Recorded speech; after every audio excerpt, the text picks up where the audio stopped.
Ah, o Sérgio conseguiu. Oba! Conseguiu, Sérgio. Ótimo! Olá, como está? Olá, tudo bem? Pelo menos o nosso grupo está aqui, ó, em peso. Sam, assim, acabaram de me dar um feedback aqui, parece que estão barrando, parece que precisa ser aprovado para entrar, só pessoas autorizadas. Se entrar no link que a Ana Paula lhe passou, que começa com LinkedIn, entra direto.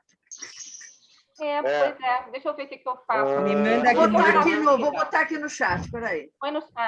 Eu entrei, bom, por um caminho aqui que eu nem sei qual é. Entrei e saí.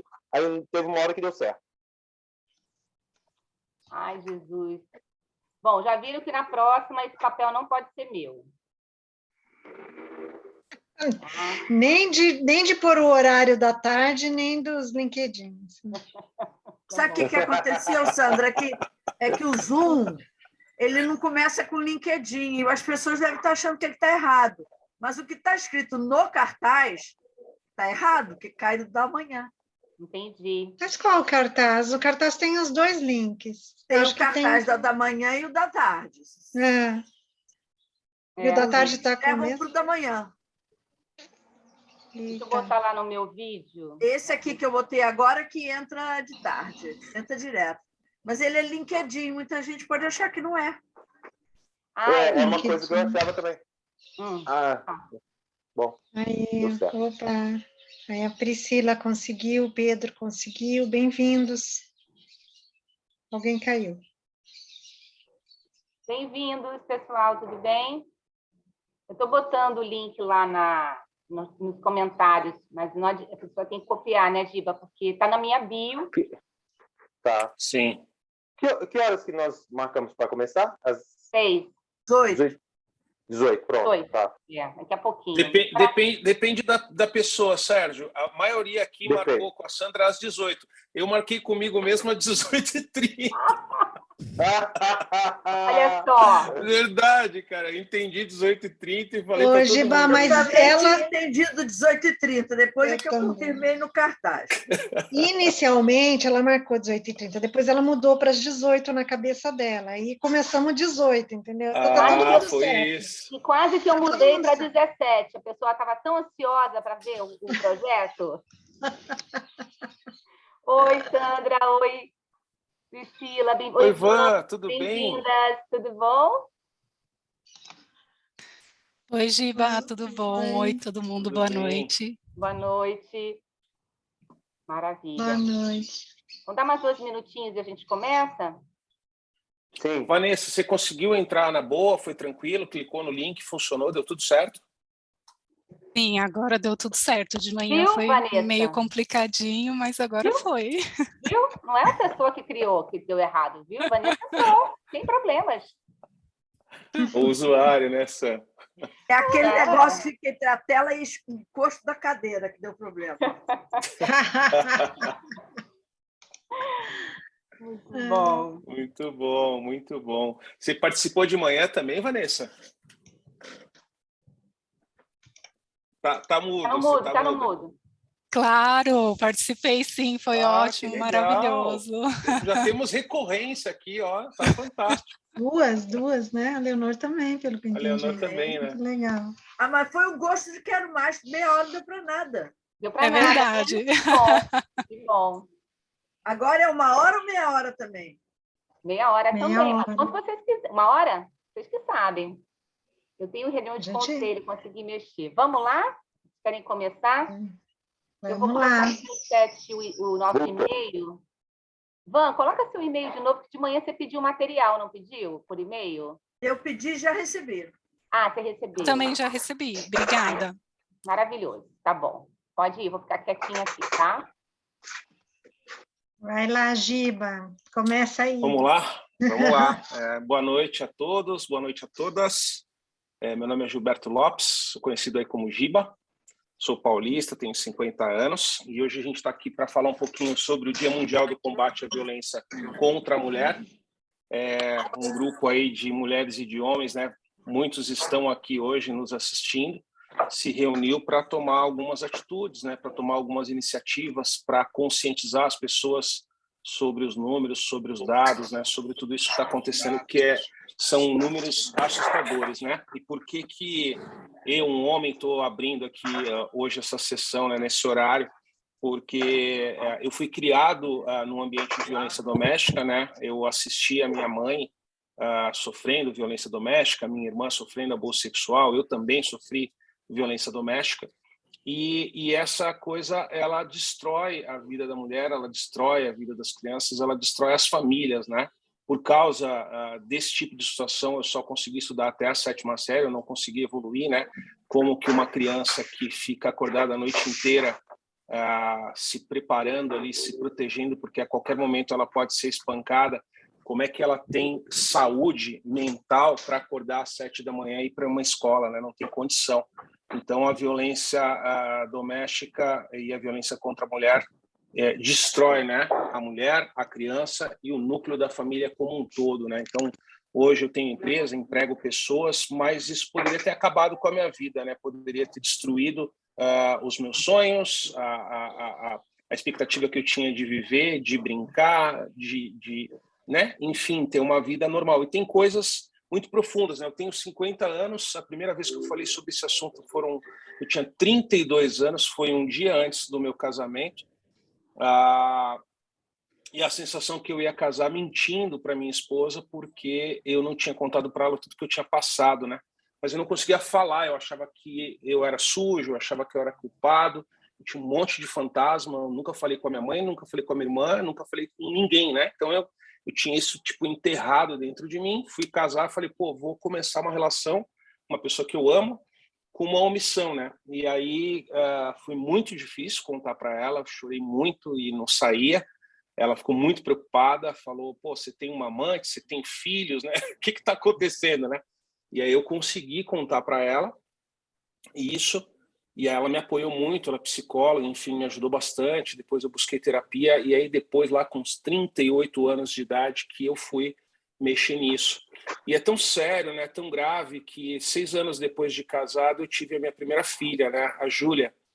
E eu fiquei super feliz quando ela nasceu, né, enfim. E aí teve um determinado momento que minha esposa falou, vamos dar banho nela, né. E quando eu fui encostar na minha filha, deu um flashback na minha cabeça, e eu tenho o nome do meu pai, né? O meu nome é o nome completo do meu pai com Júnior no final, né?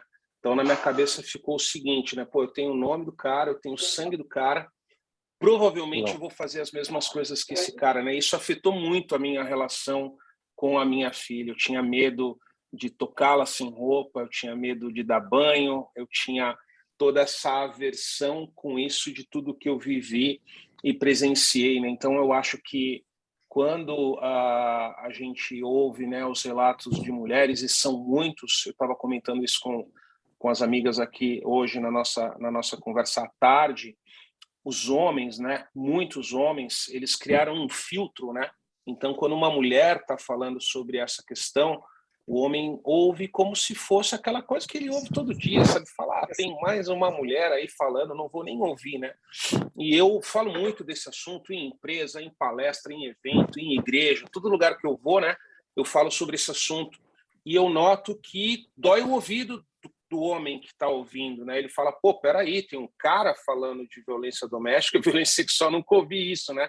Então eu acho que a gente, né, o homem, tem um papel importantíssimo aqui no que a gente está fazendo, e por isso que eu me exponho, não é fácil, né, se expor, mas por isso que eu me exponho, para que a gente consiga conscientizar, né, outros homens que vêm replicando esse movimento do tataravô, do bisavô, do avô, e aí vê ali, ele acha que se ele não fizer aquilo, ele é um fraco, né, e ele replica isso de uma forma que ele nem para pensar que está totalmente errada, né? Então, essa foi a ideia, e aqui essa minha contribuição sobre esse tema. São coisas bastante profundas, cicatrizes que não estão ainda 100% fechadas.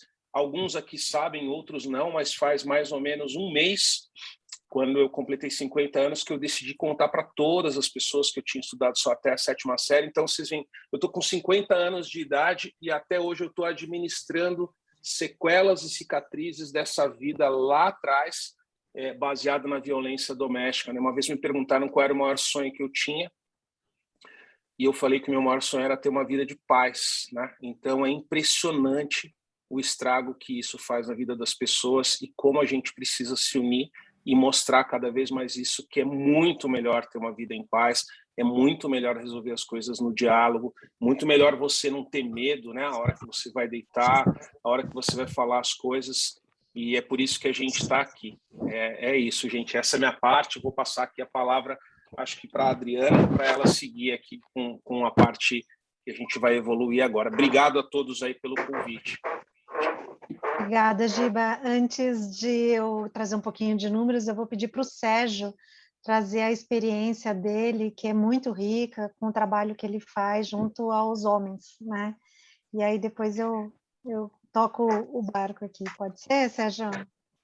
Pode, claro. É uma honra estar aqui. Parabenizo a realização, o esforço, a dinâmica que foi realizada para que esse evento pudesse acontecer assim de uma forma bem exitosa.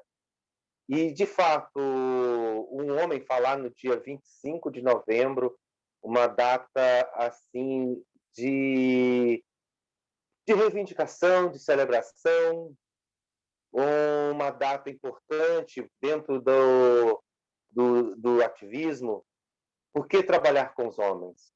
E essa foi sempre a minha primeira grande pergunta, que me motivou lá na década de 90, quando ainda a violência contra a mulher era banalizada com uma cesta básica, com uma multa ou com um trabalho comunitário.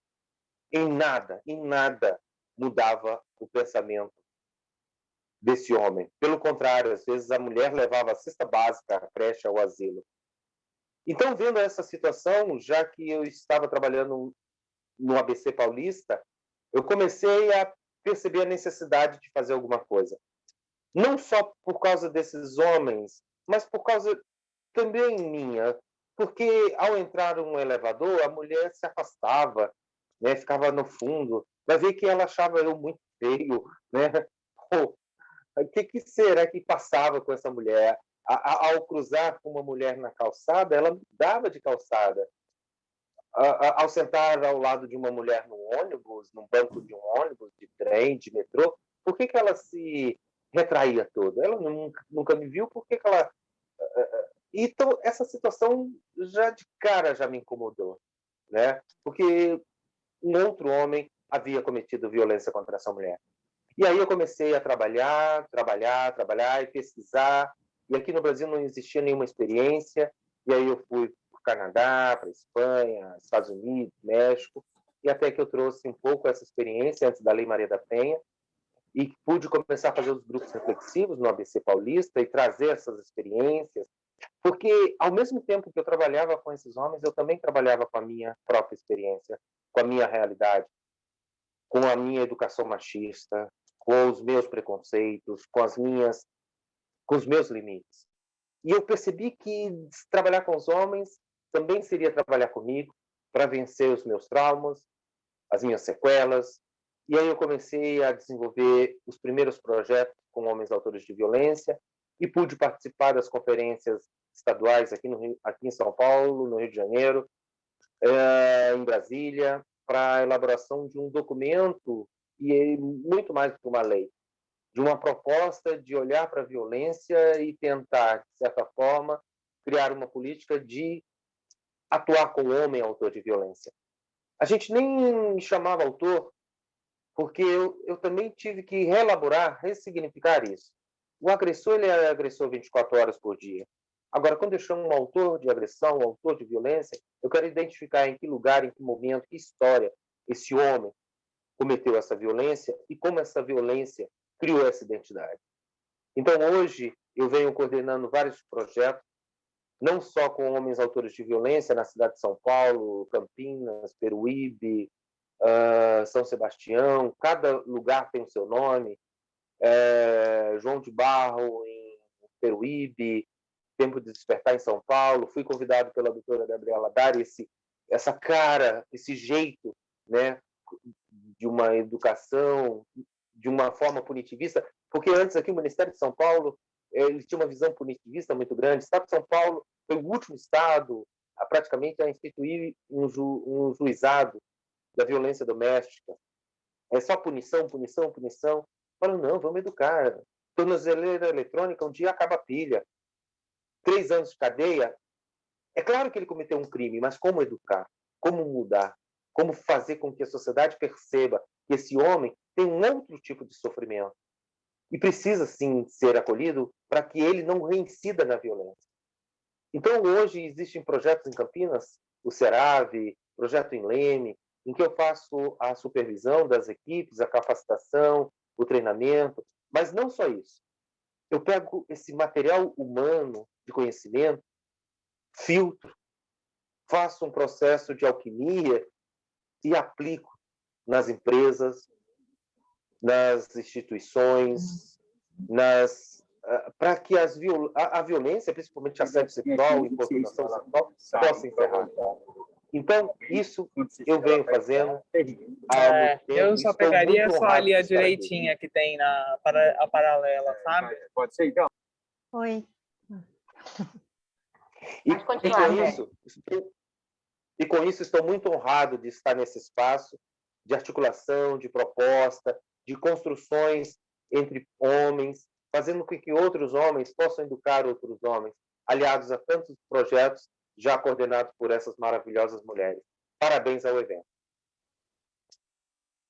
Muito bom, muito obrigada, Sérgio. Sua experiência é muito bacana. Tem como é que chama? Globo Repórter, né? Que foi sobre esse assunto, que você esteve lá. Acho muito bacana assistir aquele Globo Repórter. Um prazer tê-lo aqui com a gente nesse grupo. Prazer meu. Eu queria compartilhar um pouquinho de dados com vocês, só para a gente ver o tamanho dessa encrenca, né, que a gente tem. Eu não consigo, Sandra, compartilhar. Você consegue me dar permissão? Aproveite e já dá para Ana Paula também, para que ela vem na sequência. Pronto. Pronto? Uhum. Agora, vamos ver. Isso aí. Já estão vendo minha telinha? Sim. Então, aqui a gente vê alguns números que, para mim, são estarrecedores, né? Que a gente ainda vê de violência contra a mulher no mundo. A violência, ela afeta a 1 em cada 3 mulheres no mundo, né? Então, mesmo que a gente olhe em volta e não veja, muitas vezes é muito silencioso isso, as mulheres têm vergonha, às vezes nem percebe que essa violência está sendo feita, e muitas vezes quando percebe já é bastante tarde, né? Menos de 40% das mulheres que sofreram violência procuram apoio, então realmente existe essa vergonha, existe esse medo, inclusive, de retaliação, e existe também o medo de se expor, ir lá, procurar o apoio e não receber, né, e ser considerado um mimimi ou qualquer coisa assim. Segundo a ONU, nesses 6 meses de confinamento que a gente a gente está há 2 anos, mas em 6 meses de confinamento, resultou em 31 milhões de casos adicionais, né, de violência contra a mulher durante a pandemia. E, além disso, a gente olha aqui na lista dos países, o Brasil está em 5º lugar, né? Nós somos o 5º lugar de maior violência no mundo. E isso reflete no seguinte: a cada 1 minuto, 8 mulheres são vítimas de violência, a cada 1h30 uma mulher morre aqui, em cada 3 homens, um deles é agressor, segundo a ONU Mulheres. E há vários tipos de violência, né? Não é só a física, quando chega em bater, ou mesmo no feminicídio, mas existe a violência psicológica, patrimonial, sexual e moral, né?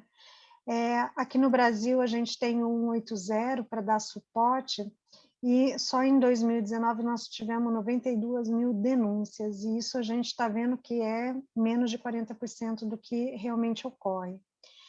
Bom, essa é uma manchete do G1, agora de 2021, que constatou aqui que 1 a cada 4 mulheres foi vítima de algum tipo de violência durante a pandemia. né? Uma pesquisa que foi feita. E também nós temos esses dados, né? Que nós temos 1.350 casos de feminicídio. Desculpa, eu não estou conseguindo ler, porque tem um negócio aqui que aparece. Conseguem ler para mim? Casos de feminicídio contra... Sim, tinham entre 19 e 44 anos, a maioria, 61%, era negra. Bom, isso no primeiro aqui, 1.350 casos de feminicídio. Casos de feminicídio em 2020. Um a cada 6 horas e meia. Isso. 3 a cada 4 vítimas tinham entre 19 e 44 anos, e a maior parte delas negra. 81% dos assassinatos foram companheiros ou ex-companheiros que praticaram, né? E quando a gente olha para o estupro, a gente vê que o país somou em 2020 60.460 boletins de ocorrência de estupro, e a maior parte dela com meninas de 13 anos, né? De menos de 13 anos. Então, é um absurdo a gente ver esse tipo de dado, né?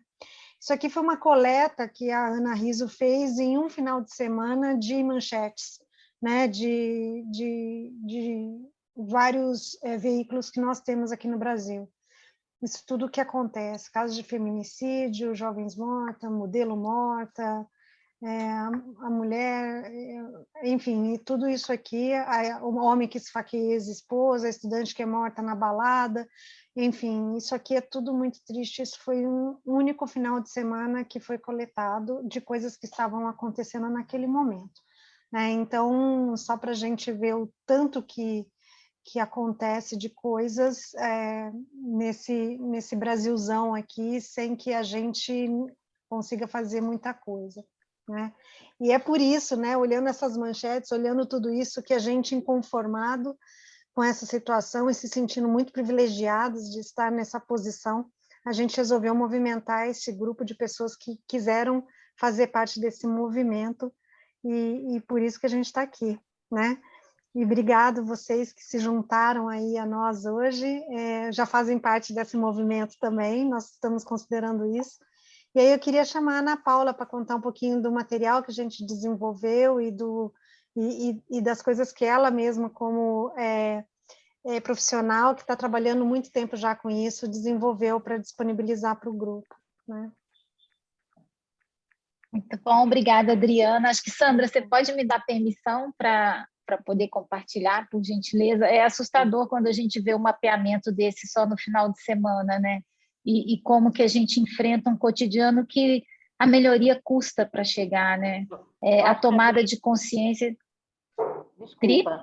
Dri, acho que você que tem que dar o acesso para ela, agora que você está como host. Vê se você consegue. Desculpa, Ana. Pode falar de novo? Imagina, fica tranquilo.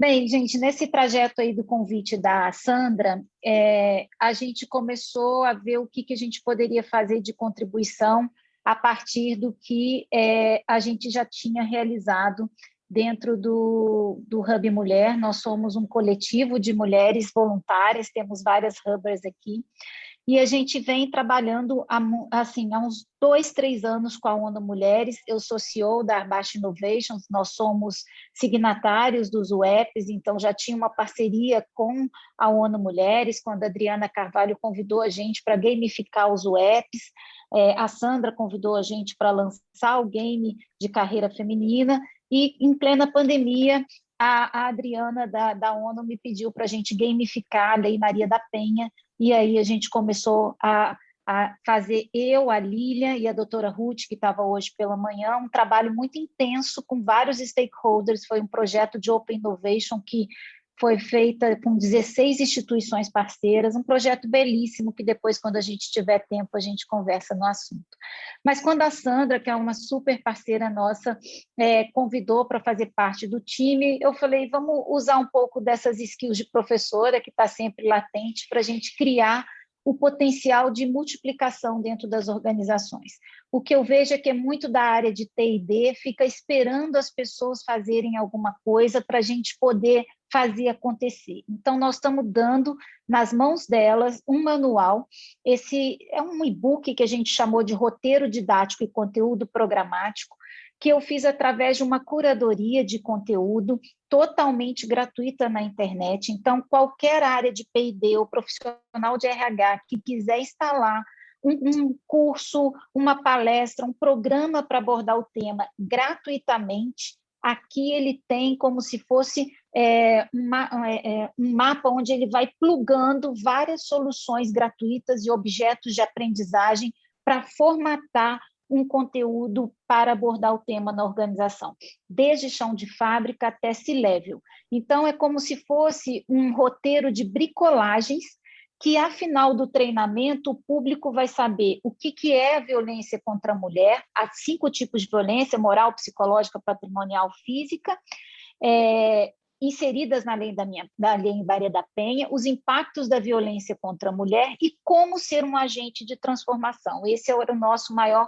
objetivo, né? Multiplicar essa capacidade de tomada de consciência. Então, eu organizei didaticamente. A pessoa que vier aqui, como toda pedagoga que se preze, tem que botar tudo direitinho, né? Então, está tudo organizadinho aqui. Quanto tempo para a exposição, se vai ter pré-work, se vai ter pre-work. Então, é um roteiro pronto, é só pegar e modelar. Então, aqui dentro tem a jornada sugerida, com tudo organizado, e ela começa falando disso que a Adriana trouxe, a situação da violência no Brasil. Eu e a doutora Ruth Menegatti, que é a juíza que também é do Hub, a gente fez um mapeamento, um pente fino nessas descrições de onde que acontece, quem são os maiores agressores, é dentro de casa, é fora de casa, o horário que acontece, para a gente poder fazer uma big picture, um mapeamento disso daí, para RH ou para profissional de treinamento e desenvolvimento que for colocar isso em prática, ela pode clicar aqui e abre um mapa desses documentos prontinhos para ela. Então, tudo que foi formatado, a nossa designer ajudou a deixar tudo muito fácil. Então, os dados do Anuário de Segurança Pública estão aqui. Se ela quiser, ela vem aqui dentro, abre isso e expande como se fosse num hipertexto. Então, você tem um instrumento de facílima capacidade de ser elaborado. Eu dei sugestões de gráficos que ela pode usar no PPT, que são gráficos muito fáceis dela poder abordar, falando da situação, sensibilizando para o tema, e depois a gente fala sobre a legislação. Então, decorrente de toda essa demanda de atenção em relação à violência doméstica, se tem uma lei Maria da Penha, aqui também está disponível esse objeto legislativo, que ela vai abrir e vai ter várias orientações falando quem foi a Maria da Penha, tudo isso gratuito. Também acoplei aqui um e-book do Movimento Mulher 360, que é muito bom. Então, todos eles vêm o descritivo do material, o que esse descritivo faz e qual o objetivo dele para você poder usar num treinamento. Também abrindo aqui, vai para o hipertexto do e-book. Então, eu deixei tudo muito organizadinho, com os materiais complementares, os slides que são mais importantes dela tratar no treinamento, e deixei também uma cartilha de violência doméstica, que está muito boa, eu fiz a curadoria dela antes de inserir aqui, e vale a pena a pessoa usar para poder trabalhar ou deixar dentro de uma biblioteca, dentro da área de pesquisa e desenvolvimento. Na sequência, eu trouxe essa questão que o Giba falou e o Sérgio também, que é do debater um pouco o machismo estrutural e a nova masculinidade. Então, trouxe alguns vídeos também que são gratuitos, que abordam esse tema, e trouxe os vídeos que foram gravados no nosso grupo, que gentilmente esses homens corajosos trouxe para a gente e conta suas histórias, que sensibiliza meninos, jovens, pais de família, e que estão aqui com a gente. Então, quem vê, denuncia, é um material riquíssimo para a gente debater, não só questões de homens, mulheres, mas a gente sabe aí que a gente está debatendo convivência humana, dignidade humana, que é um macrotema na área de direitos humanos.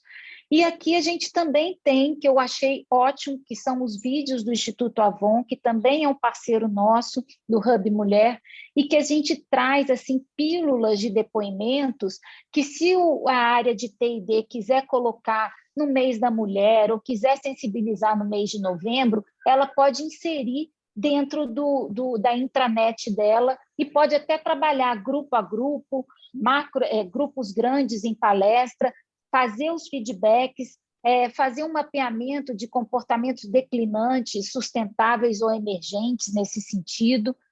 Então, o Papo de Homem também foi inserido aqui, esse vídeo é muito interessante e trouxe aqui como sugestão dela abordar essa questão da masculinidade moderna, como que está sendo esses debates. Isso tudo aqui, gente, são materiais e objetos de aprendizagens complementares. Então, eu botei vídeos, podcasts e textos para apoio. A gente tem o game de enfrentamento à violência doméstica, que é um game que foi lançado no Hub Mulher, pelo patrocínio da Arbash Innovations, em parceria com a ONU Mulher, Pacto Global, Instituto Maria da Penha, Movimento Mulher 360, ABRH. Então, somos muitos parceiros em busca da tecnologia do bem.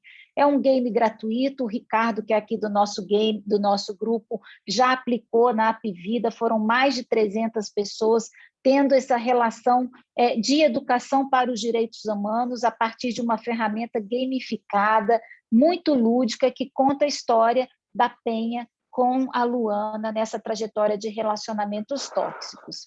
A gente tem a ficha técnica de como você pode usar o game, tudo direitinho, para quem se destina, o tempo de jogo, como que é o acesso. Então, tudo isso aqui está disponível para a pessoa que lida com a área de treinamento e desenvolvimento poder fazer o trabalho direitinho.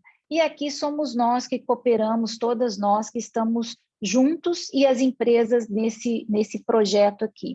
Esse produto pode ser disponibilizado gratuitamente e peço que vocês o façam, porque ele está muito... A doutora Ruth mapeou, eu fiz toda a compliance desse game, desse material, para que ele saísse dentro da conformidade, com todas as referências necessárias, e eu acredito que pode contribuir bastante para essa relação que a gente pode ter com a educação para os direitos humanos. Então, aproveitando e deixando também como uma contribuição para vocês que já conhecem, vou falar muito rápido, a Arbash Innovations, a gente tem essa gameoteca de direitos humanos, como eu falei para vocês. Essa semana nós lançamos o AIA Game, que é o game de comportamento antirracista nas organizações dentro da Sodexo, e semana que vem para toda a sociedade. Todos eles estão alinhados aos ODS e às políticas de ESG. Se alguém conhecer empresas que queiram colocar os games, eles estão disponíveis aí também. E, no caso, a gente trabalha no game de violência doméstica com a segunda camada, que é a camada de mineração dos dados, né? Nós temos um painel de People Analytics e a gente entrega aí os resultados dessa coleta de dados que a gente tem. Vou só passar o resultado da última coleta que a gente fez para a ONU Mulheres, onde a gente conseguiu entrar em desafio por desafio para ver onde que as mulheres sabiam mais, os jogadores, né, sabiam mais ou menos sobre violência doméstica, e no final das contas a gente identificou uma coisa que é muito óbvia, né? As pessoas reconhecem o tema quando o olho roxo aparece, mas quando ele está debaixo de várias camadas de roupa, isso não acontece. Então, a violência psicológica e a moral foram as que tiveram menor pontuação, e a violência física a maior pontuação. E quando a gente abre cada uma, por exemplo, uma das coisas que as pessoas mais erram é achar que você jogar o celular da pessoa no chão não é uma violência, ou achar que por ele estar mandando você trocar de roupa, isso não é uma violência. Então, essas camadas de currículo oculto que a gente tem nessa aprendizagem precisa vir à tona e as pessoas precisam conhecer um pouco mais essa realidade. Daqui para frente, a gente tem o case da Sodexo, uma notícia que a gente teve a partir da Lília, que é nossa parceira, na mineração de dados, é que a partir da inserção do game dentro da Sodexo, 50 pessoas pediram socorro e a gente conseguiu salvar a vida de 2 mulheres depois da simulação gamificada da Lei Maria da Penha. Então, acho que já tem impactos bem importantes para a gente aí. Gente, essa é a nossa contribuição. Muito Estamos legal. à disposição. Super legal. Acho que a gente já estourou o tempo aqui, mas eu só queria não perder a oportunidade de comentar aqui Esse grupo ele está dividido em dois subgrupos, vamos dizer assim, e um grupo tem trabalhado com jovens e adolescentes. A ideia é preparar, né, ajudá-los a identificar situações de violência, porque nós acreditamos como grupo que existe algo que pode ser feito antes disso acontecer. E a identificação da situação é muito importante. Então, não vamos gastar... Hoje a gente não tem tempo, a gente vai voltar aqui chamando para outras lives para comentar um pouquinho desse material que está vindo para os jovens. A única coisa que eu queria pedir é que, caso vocês tenham universidades, organizações que tenham essa necessidade, e a gente está à disposição para ajudar e para compartilhar o material que está sendo feito. Legal, esse material... Desculpa, fala, Adri. Só complementando, esse material de jovens, ele é em formato de treinamento mesmo, de workshop. A gente já fez com alguns grupos de jovens e a gente viu o impacto que tem, porque muitas vezes as meninas estão em namoros abusivos e elas não percebem. A partir deste treinamento, elas conseguiram reconhecer que tinham ou vivido ou estavam vivendo um relacionamento abusivo e conseguiram trazer para a gente essa conversa, né? Então, acho que é um trabalho com a idade mais ou menos de 15 a 20 e poucos anos, quando ainda estão na faculdade. Esse material está quase prontinho também para ser disponibilizado para quem tiver interesse, para as escolas, para universidades, para esses espaços de igreja, enfim, algum lugar que tenha jovens, e a gente está com esse material prontinho. A gente acredita que trabalhando na base a gente vai conseguir ter um cenário futuro melhor. Isso. Perfeito. É um material lindo que a Adriana, a Ana Riso e a Manuela fizeram. Manuela também aqui, designer com a gente. E eu vou pedir uma coisa que o Ricardo Mota pediu de manhã, né? Eu não sei se ele ainda está aqui. O que a gente está fazendo não é um projeto, é um movimento. E se vocês vieram aqui ouvir esse movimento, a gente fica muito feliz, é porque vocês se importam. E a gente, como a Adri falou, a gente está cansado de se sentir privilegiado, que a gente não tem esse problema em casa, de que a gente não viu. Foi esse depoimento da Sodexo, o depoimento também que a Adriana e a Ana fizeram com jovens, e depois que fizeram, jovens foram procurar elas também, manifestando problemas que estão vivenciando, são um processo para a gente de alcance no nosso objetivo. A gente quer educar, a gente não acredita, como o Sérgio colocou muito bem, que o homem acorda falando, hoje eu vou espancar a minha esposa, a minha namorada, a minha noiva. Não é isso que acontece.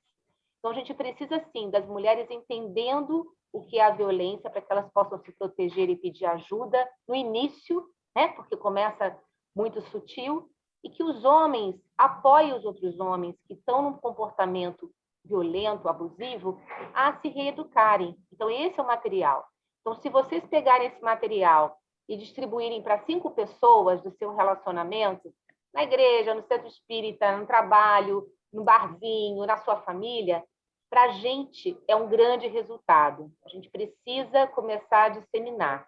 Hoje a gente fez 2 momentos de live, vou pedir aqui o pessoal para a gente fazer mais 2, mês que vem, mais 2, outro mês, até a gente chegar no número que a gente se sinta confortável, que tem aquela máxima, né, de que para chegar no Barack Obama você tem que conhecer 5 pessoas. Então, vamos multiplicar nas nossas 5 pessoas esse material. E como as meninas falaram, e aqui tem gente que é de escola, pedagogo aqui, a gente tem que fazer também esse movimento, chamando as escolas, os pedagogos, os orientadores para conversar e se juntar. Acho que o movimento é esse, hashtag eu me importo, né? Muito bom. Acho que é isso. Pergunta, gente. Querem tirar dúvidas? Querem, enfim...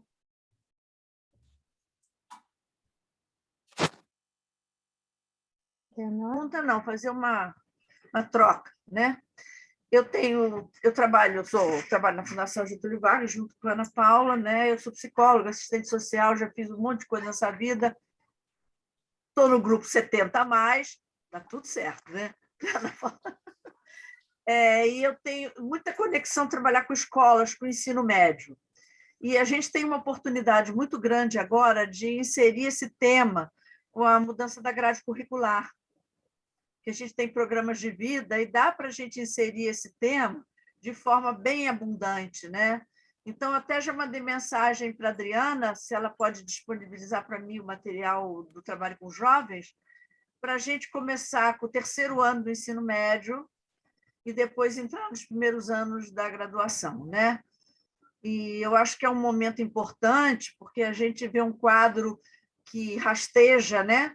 Está cristalizado, de certa forma, e as crenças ligadas a se homem pode bater, pode ser violento ou não pode, ainda estão muito encobertas, como mas ela provocou, coisas por aí que a gente sabe, né? Então, se a gente começar a provocar uma tomada de consciência nos jovens, tanto meninos quanto meninas, né? Todo grupo de jovens, não importa a questão de diversidade, nada disso, mas os jovens, né?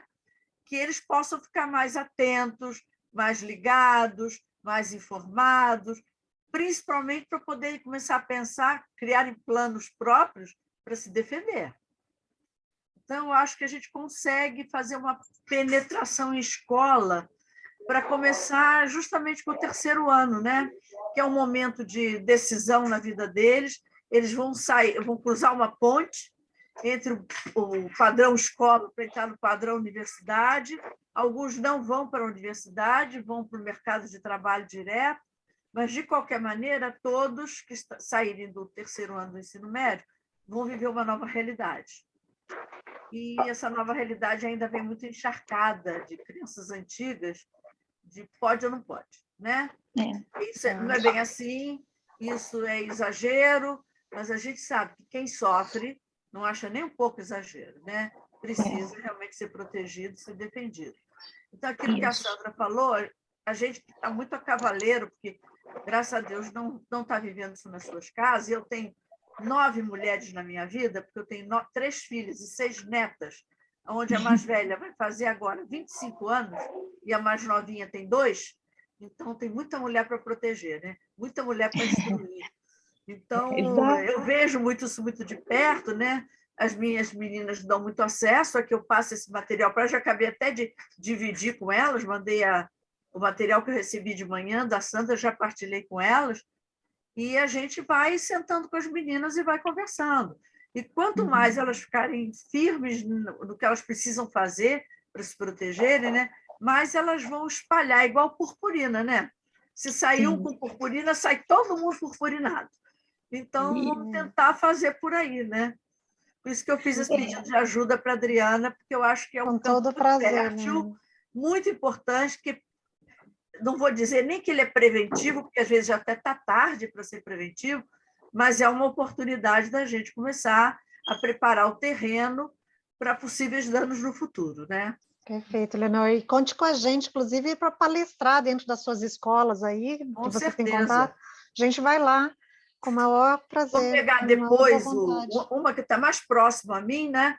Que eu estou diretamente ligada a ela, né? Que é a rede do Colégio Santos Anjos, que trabalha em 7 estados diferentes, e eu vou passar, assim que a gravação ficar pronta, eu já passei o material para a Madre Superiora da congregação, e vou passar agora, assim que a gravação ficar pronta, porque ouvir vocês é muito mais rico do que somente ler o manual, né? Você lê o guia. Então, fazer as duas coisas juntas, eu acho que vai ser bem impactante. E dentro dessa abertura do programa de felicidade, né? A gente pode inserir momentos para fazer rodas de conversa em cima desse tema, né? Com certeza. Acho que o Sérgio quer falar aí.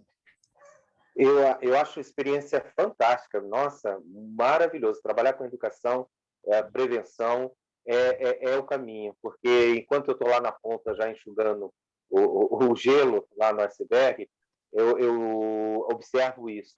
E principalmente também o material voltado para o professor, porque também se o professor fala que quem descobriu o Brasil foi Cristóvão Colombo, essa criança não vai mais mudar, né? Atuar também na roda de formação de professores é vital, não só nos professores das redes particulares e públicas, mas também na formação de um currículo na área da pedagogia, da didática, para que esse professor, ao se formar, também tenha essa nova visão. Parabéns aí pela iniciativa. Eu gosto dessa... O manual pode servir de educação para os professores. E, Leonor, a gente pode soltar nos WhatsApp do FGV. Bora fazer isso. a gente está junto nisso aí. São muitos temas que a gente gostaria de estar próximo e inseridos, mas a gente tem que escolher, não dá para fazer tudo, né? Porque a gente acaba fazendo tudo picadinho, não consegue controlar o tempo e a gente acaba se atrapalhando. Então, eu vou entrar nessa linha, porque eu acho que é uma linha preventiva muito interessante, né? Os números são alarmantes, são assustadores, e não dá para a gente ficar esperando muito, porque só vai aumentar e nascer outras vítimas que vão passar pelo processo por falta de informação. Então, eu acho que não dá para a gente esperar muito o que a gente vai fazer. É para começar ontem, né? Verdade. Exato. Para quebrar o Muito ciclo. bom. Muito bom. Vamos quebrar Tem que quebrar um ciclo, né? É isso aí. Está na hora de interromper esse ciclo. Eu fui falar que eu era psicóloga, mas antes de tudo, eu sou pedagoga. Muito bom. Eu acho que quem trabalha com educação, que não passou por uma sala de aula, vai ter problemas. Eu recomendo que vocês assistam o vídeo tanto do Giba quanto do Lê Maestro e do Lucas que gravaram, porque eles são muito fortes, muito emocionantes. Eu acho que movimenta muito essa história de tratar já desde casa esse processo, né? Eles são muito lindos. Coisa que eu penso, Adriana, é que se a gente começa a trabalhar empregabilidade com pais de crianças da primeira fase do ensino fundamental, não vai trabalhar com uma questão dessa? Quando, às vezes, a própria casa é o reduto do problema? A gente sabe que você não forma um adulto protegido, capaz de se proteger, quando ele vira adulto. Você tem que começar a trabalhar muito antes, né? Começar a oferecer essas questões antes, que é para as famílias começarem a ficar espertas, alertas e prontas para interferir desde cedo. Porque senão, depois que a criança fica cristalizada, fica mais difícil, né? Foi. Mas e eles já trazem isso com eles, né? Os adultos e as crianças vão viver nesse lugar, né? Enfim, mais alguma pergunta, gente? Dúvidas, sugestões? Não, eu só queria agradecer, Adriana, as Hubbers que estão aqui presentes. Tem a Ana, a Leonora, Rosário, a Sandra, a Andréia, que vieram prestigiar a gente, que também é uma parceria, né, do material do Hub com o nosso grupo e apoiar. A Adriana está aqui também.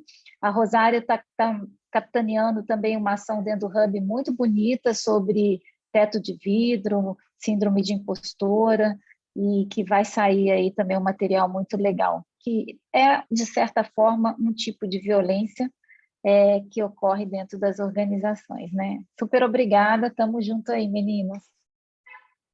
Legal, obrigada. Obrigada, Giba, obrigada, Sérgio, obrigada, Ana, obrigada, Ana Paula, aí, por trazerem aí os depoimentos de vocês e as construções. Muito bom estar com vocês.